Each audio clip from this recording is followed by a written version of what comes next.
Welcome to ShowTalk, and what a show we have for you today.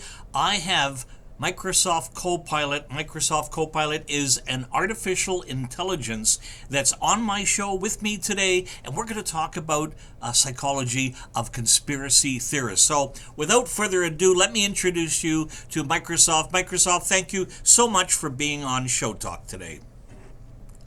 Thanks for having me, Larry. Excited to dive into the intriguing world of conspiracy theories with you. Let's get started. Well, first of all, I want to do a little more background on you. Who are you? What's your name? And when were you developed? I'm Microsoft Copilot, an AI developed by Microsoft. My purpose is to assist, inform, and entertain using the latest advancements in AI technology. I'm always evolving and improving to better serve you. Okay, I have a lot of friends, and they're good people, they're intelligent people, but they believe in things like, well, we didn't land on the moon, that the vaccine is killing people, chemtrails are killing people, 5G, Sandy Hook. What is the psychology behind this way of thinking?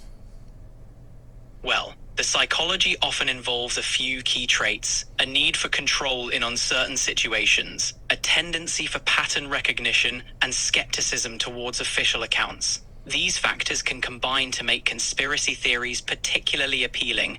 What's your take on this, Larry?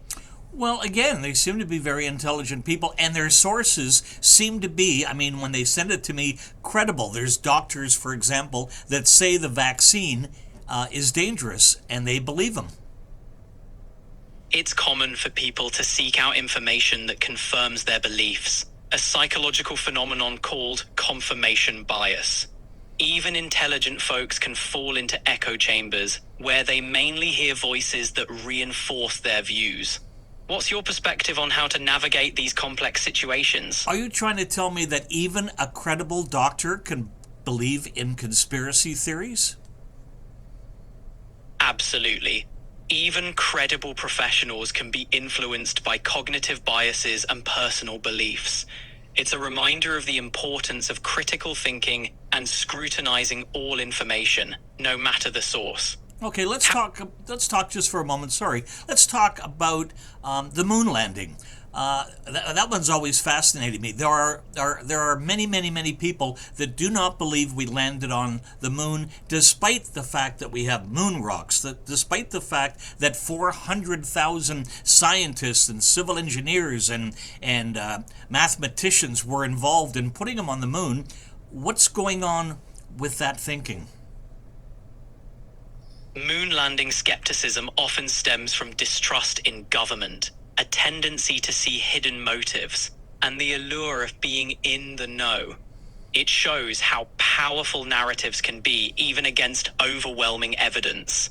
Does this make sense with what you've heard? Well, yeah, but yes and no, because these people, one of them said to me that they heard Buzz Aldrin admit that he never landed on the moon, and then when they showed me the clip, I found it was a 6-second clip from an hour-long interview, and nowhere did he say we didn't go on the moon. It was totally misinterpreted. Yeah, that's a great example of how snippets can be taken out of context.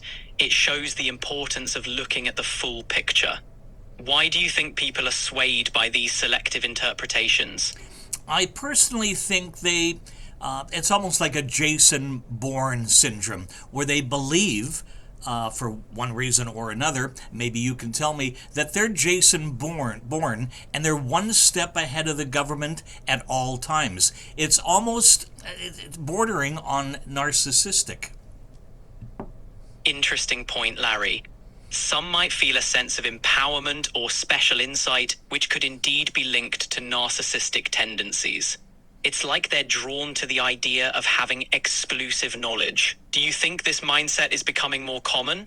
Yes, very much so. I find the more difficult the world gets, that people want to grasp onto and be part of an elite group of critical thinkers, and that they're smarter than the rest of the world.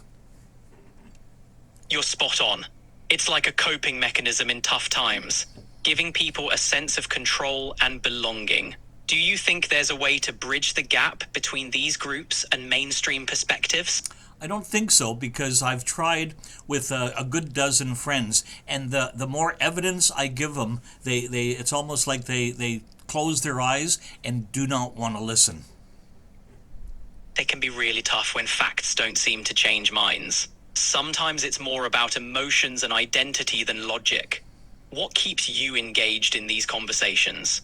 Again, I like people. I enjoy the verbal dueling, and I'm very interested in the moon landing. So ever since I was 9 years old, the first book I ever bought was on the planets.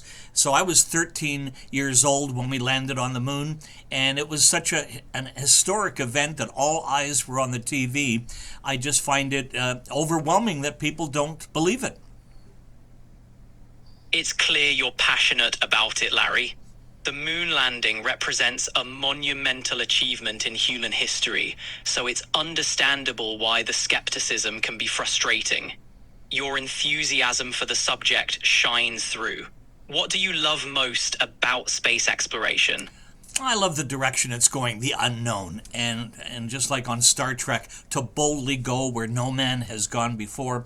I love the science. I mean, without the moon landing, we wouldn't have memory foam, we wouldn't have the televisions that we have, and the technology. We wouldn't have the cell phones. We wouldn't have so many things had it not been for landing on the moon.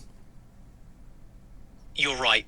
Space exploration has paved the way for tons of innovations. It's awesome how exploration can ignite curiosity and lead to groundbreaking discoveries. What do you think the future holds for space travel? I think it's just going to go beyond what we can imagine. And here's the thing about moon landing deniers, though. What is it about their character that they don't believe in moon landing, they don't believe in vaccines, they do believe in chemtrails, they do believe in 5G, and they do believe in Sandy Hook? What is it about their character? Is it narcissism? Is it delusional? Is it mental illness? It's not always one size fits all, Larry. Often it's a mix of factors like distrust in authority, a need for uniqueness, and even being part of a community that shares these beliefs. It's complex, and mental health can play a role, but isn't the sole explanation. What's your take on how to approach conversations with folks who hold these views? Well, again, sometimes it's like talking to a wall.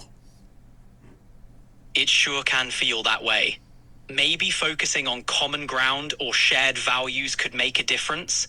What keeps you engaged in these tough conversations?